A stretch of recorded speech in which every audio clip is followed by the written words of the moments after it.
Moi, c'est Madame Diallo, Maria Madala Ndabari, secrétaire générale adjointe de l'USCG. J'étais l'adjointe de FESO.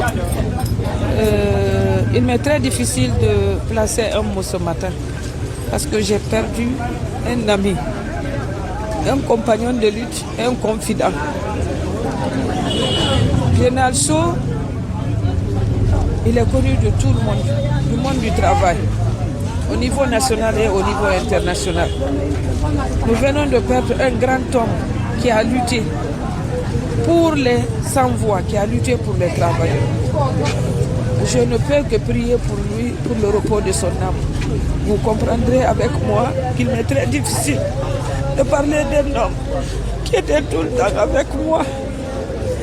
Même si on entrait, on communiquait, il avait tellement confiance en moi et moi aussi j'avais beaucoup confiance en lui. Quand l'USCG a fait la scission, j'étais avec lui. Toutes les personnes qui ont connu cette scission m'ont vu avec Général Sow. Aujourd'hui il est parti, je ne ferai que prier pour lui. Alhamdulillah Rabbil Alamin, l'USCG, on est redevenus un. Les deux fractions se sont retrouvées. Donc il était le président de l'USCG, Abdoulaye Camara était son secrétaire général. Il est parti comme Feu Fofana, qu'il avait confié l'USCG. Il est parti, quand Fofana aussi est parti, on était dans une situation très critique.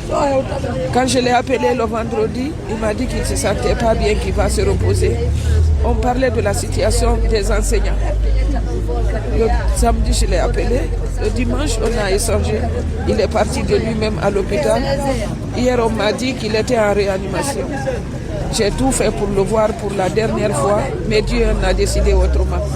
Je présente mes condoléances à sa chère épouse, Adjaka Diatou, à ses enfants qu'il a beaucoup aimés, à tous les travailleurs et travailleuses de la Guinée, du monde entier.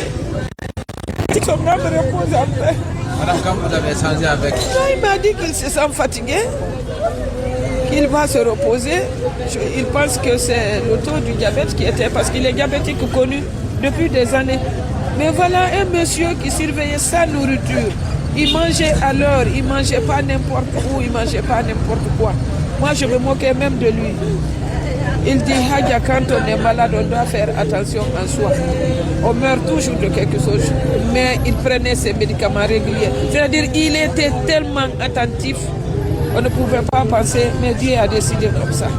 On s'en remet à lui et on prie pour le repos de son âme.